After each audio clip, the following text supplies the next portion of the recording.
What's going on, guys? Welcome back to the channel. Appreciate you guys tuning in for another video. If you guys are new to the channel, make sure you hit that subscribe button so you don't miss out on any future videos.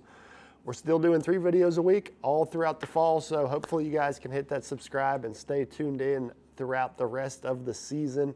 And hopefully you can learn something about bass fishing. You know, that's the goal of this channel, is to help you guys learn more and get out there and apply this knowledge that I'm about to drop to you guys to apply it to your own fishing and get out there and catch some more bass on the water. So obviously it's the fall of the year. Actually, I think today may be the first day of fall, or maybe yesterday was, whatever.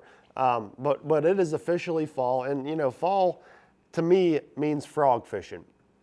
If you've been following the channel here recently, there's been a lot of videos about frog fishing, grass fishing, punching, that kind of stuff.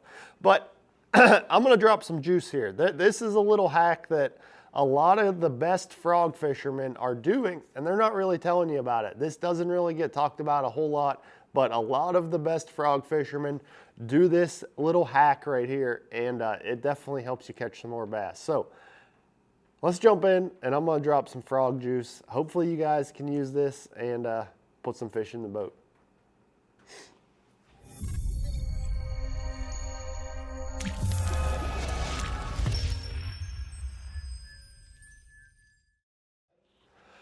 Okay, well, first up, I'm gonna apologize for my little raspy voice. I don't know if I've got allergies or a little cold or something here going on, but I never really had allergies till I moved here to Tennessee, but it seems in the fall I get this little stuffed up congestion once in a while, but we're getting too deep into, you know, stuff people don't want to talk about. So let's talk about frog fishing. Okay, so I'm gonna show you this little hack right here. You take any frog and you can put rattles in the tail. Obviously, hopefully you guys can hear that. It creates a rattling noise every time this frog jumps around, hops around.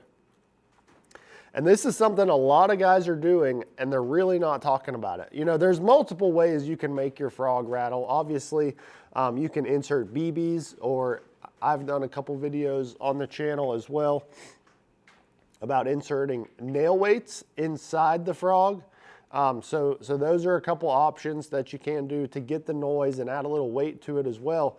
But this is something, if you want to keep it, you know, very buoyant, the rattles don't weigh very much, and put them in the back of the frog so it kind of dances and acts a little bit different than it does with your silicone strand tail. So I'm going to show you guys how to do this. So I got right here a brand new frog. Any frog works. You know, this works for all frogs, but I chose this one obviously because everybody knows this frog. This is probably the most popular and the most consistent frog that everybody is throwing. So I wanted to throw a frog I wanted to use a frog for this video that people own. Like, if you've thrown a frog, you probably have one of these right here. So that's why I wanted to use this frog for the video. So this is a brand new one right out of the package. This is an interesting little color. This one's called Putty Black. It's kind of a brown top with a black belly. Interesting little color.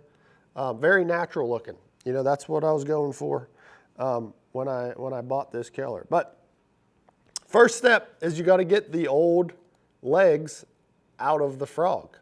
Obviously, now you could just sit here and pull them all the way through, but actually what I like to do is take some scissors and just cut one of the sides off right there. That way, when you pull the other side through, it doesn't have to pull that whole length all the way through. So it just saves you a little time and aggravation. So I'm going to cut this one side off. Let's see right there. See, I just cut that one side of the legs off, and now I'm going to take this side and just pull so the rest of them come through just like that. Okay, now you got your legs, silicone legs, out of your frog. And now you can hear he's completely silent right now. There's no noise, no nothing. And honestly, you could throw him like this, but you're gonna have a couple issues. You got open holes back here that water's gonna get into, make your frog sink, and nobody wants to do that. And then he's just a shorter profile and he's not making any noise. Now this is a hack that, you know, you're not gonna do this all the time. There's times where you don't want your frog to make any noise, but there's also times where you do want it to make a lot of noise and rattle.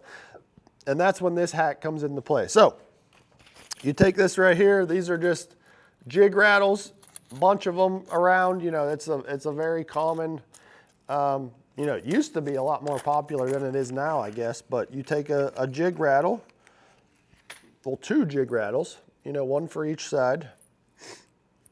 And basically you're just gonna insert him into where the skirt was.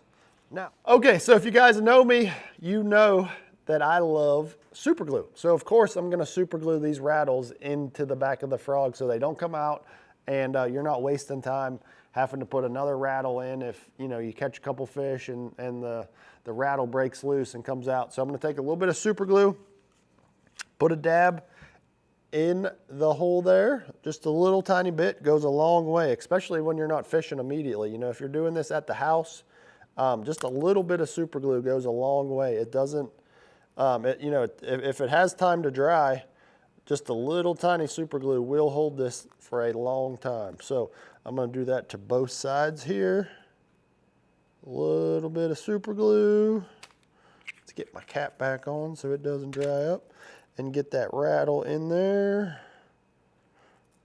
Come on now. All right. Oh.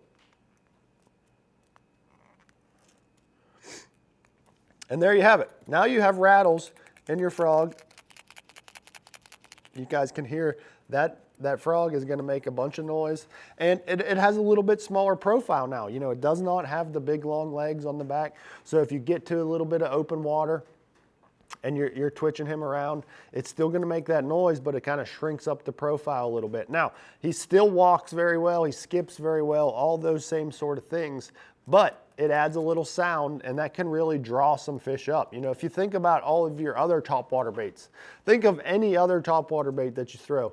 All of them make a lot of noise, make a big rattle, a loud one knocking sound. A buzz bait or a plopper makes a bunch of commotion on the surface.